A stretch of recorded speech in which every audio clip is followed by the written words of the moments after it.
Who Killed Jessica Currin? A-Town's 7-year mystery. Mayfield, Kentucky. A small town where everyone knows everyone, and nothing ever truly stays hidden. It was the summer of 2000 when a passerby noticed something unusual behind the old Mayfield Middle School, a patch of grass burned black under the morning sun. The smell was sharp, acrid. What they found would haunt the town for years. The body of Jessica Currin, an 18-year-old recent graduate, lying in a field behind the school. No one could imagine it then. But this discovery would launch one of Kentucky's most frustrating cold cases, a mystery that would only break open 7 years later, thanks not to police, but to an unlikely detective. Jessica Currin was full of promise. Friends describe her as warm, funny, and fearless. Mayfield was a town of fewer than 10,000 people, quiet and close-knit. But beneath its peaceful surface, like many small towns, there were secrets, grudges, rivalries, and relationships no one wanted to talk about.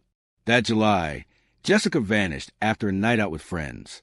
When she didn't return home, her family reported her missing. Days later, the grim discovery behind the school confirmed the worst. Detectives swarmed the scene. The heat had damaged evidence, and early forensic efforts yielded little. But whispers began spreading through Mayfield, rumors of jealousy, betrayal, and a confrontation that had turned deadly. Still, no one came forward. The town mourned. The police investigated. But leads dried up almost as quickly as they appeared. The case went cold. By 2003, the Currin case was a ghost in the Mayfield Police Department's files, revisited, discussed, but never solved. Officers moved on. Evidence sat in boxes. Jessica's family kept pushing for answers.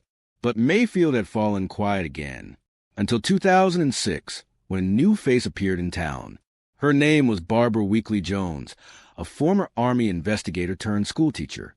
She had recently relocated to Mayfield and, by coincidence, taught at the very school behind which Jessica was found.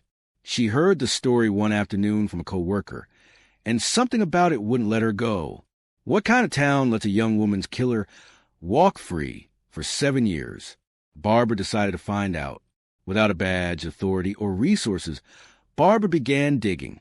She reviewed news articles, public records, and rumors whispered in the community.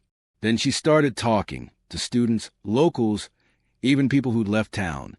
Slowly, she built a map, a timeline of Jessica's last known movements. One name kept resurfacing. Tina, a woman with a turbulent past, known in town but avoided by many. Some said she had been seen with Jessica that night.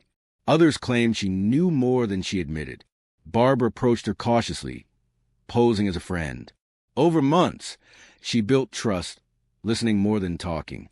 Eventually, Tina opened up, and what she said would change everything.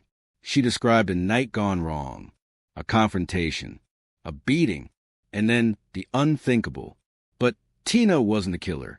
She pointed to another woman, Tabitha Franklin, and 2 men allegedly involved. Barbara took notes, recorded details, and cross-checked every word. Her background in military investigations told her one thing.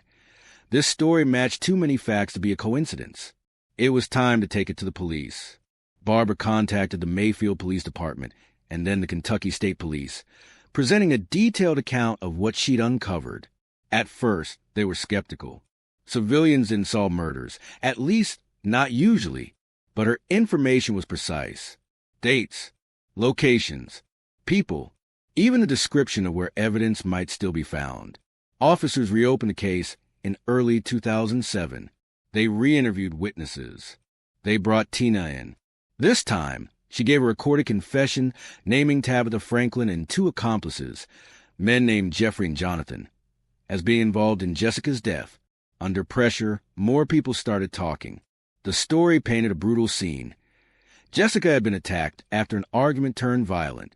Her body was taken to the field behind the school and set on fire, an attempt to erase what had been done.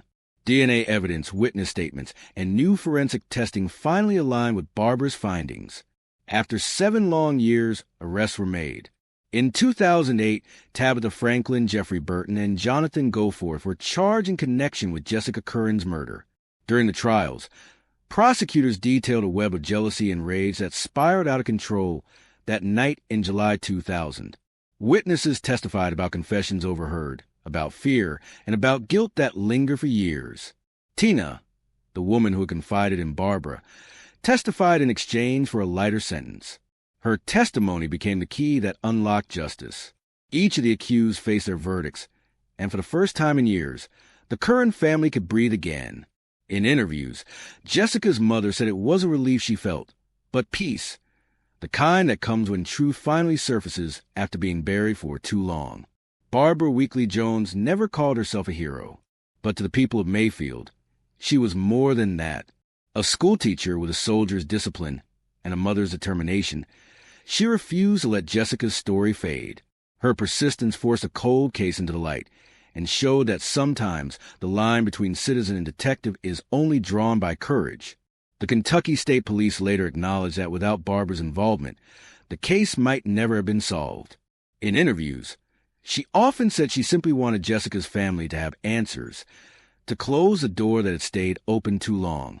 Today, the field behind Mayfield Middle School looks ordinary: grass, trees, and wind sweeping to the open space. But for those who know the story, it's sacred ground. Jessica Currin's name is carved into the memory of the town, not just as a victim, but as a reminder of what happens when a community refuses to forget. Her story is more than a tragedy. It's a testament to persistence, to human decency, and to one woman's unwillingness to look away. Because in a world full of unsolved mysteries, the truth doesn't always surface on its own.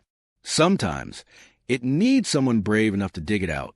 Justice doesn't always come from the badge. Sometimes it comes from the heart. This is the story of Jessica Currin, the town that nearly forgot her, and the teacher who refused to let her go, dedicated to the victims who never got to tell their own stories. What do you think about this case? Let us know in the comment section. If you like this content, and subscribe to our channel for more contents like this.